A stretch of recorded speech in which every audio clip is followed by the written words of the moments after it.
கோவையில் கௌஷிகா நதியை சீரமைக்கும் முயற்சியில் ஈடுபட்டு வருகின்ற தன்னார்வலர்களுக்கு உதவிகரமாக மார்ட்டின் நல அறக்கட்டளை 50 லட்சம் ரூபாய் நிதியுதவி வழங்கியுள்ளது.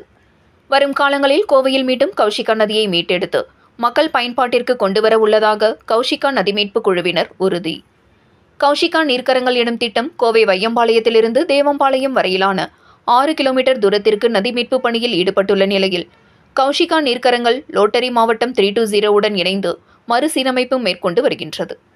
இதற்கான விரிவான திட்ட அறிக்கை தொழில்நுட்ப ரீதியாகவும் சுற்றுப்புற சூழல் மற்றும் சமுதாய ஒத்துழைப்புடன் தயார் செய்யப்பட்டுள்ள நிலையில் கௌஷிகா நதியை மீட்க கோவையைச் சேர்ந்த மார்ட்டின் அறக்கட்டளை சார்பாக ரோட்டரி கிளப் 3201 மேம்பாட்டு குழு உறுப்பினர் குழு தலைவர் லீமா ரோஸ் மார்ட்டின், கோவை ஆலம் லோட்டரி கிளப் தலைவர் டெய்ஸி மார்ட்டின், கௌஷிகா நீர்க்கரங்கள் ஒருங்கிணைப்பாளர் மற்றும் கோவை ரோட்டரி கிளப் உறுப்பினர் சூர்யா குமாரி, லோட்டரி மாவட்டம் 3201 உதவி கவர்னர் கவிதா கோபாலகிருஷ்ணன் உள்ளிட்டோர் முன்னிலையில் ரோட்டரி மாவட்டம் 3201 கவர்னர் என் சுந்தர வடுவேலிடம் 50 லட்சம் ரூபாய்க்கான காசோலை வழங்கும் நிகழ்ச்சி கோவை பந்தய சாலையில் நடைபெற்றது.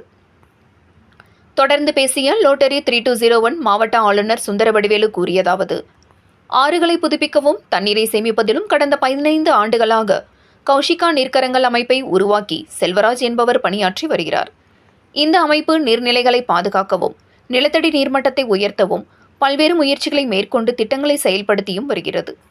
ரோட்டரி மாவட்டம் 3201 இந்த அமைப்புடன் இணைந்து நீண்டகால அடிப்படையில் காட்டு பண்ணாரியம்மன் கோவில் முதல் தேவனாம்பாளையம் தடுப்பணை வரை 20 கிலோமீட்டர் தூரத்திற்கு மறுசீரமைப்பு மற்றும் மேம்பாட்டு திட்டங்களை மேற்கொள்ள திட்டமிடப்பட்டுள்ளது. முதல் கட்டமாக 6 கிலோமீட்டர் தூரத்திற்கு எவ்வாறு கால்வாய்களை தூர்வாருவது மற்றும் சுற்றுச்சூழலை மீண்டும் கொண்டுவர கவனம் செலுத்தப்படும். புதுப்பிக்கும் இந்த திட்டம் மட்டுமின்றி நீரோட்டத்தை மேம்படுத்தவும், தண்ணீரின் தரத்தை உயர்த்தவும், நிலையான சுற்றுச்சூழலை பாதுகாக்கவும், சமுதாயத்தை உருவாக்கவும் முயற்சி மேற்கொள்ளப்படும்.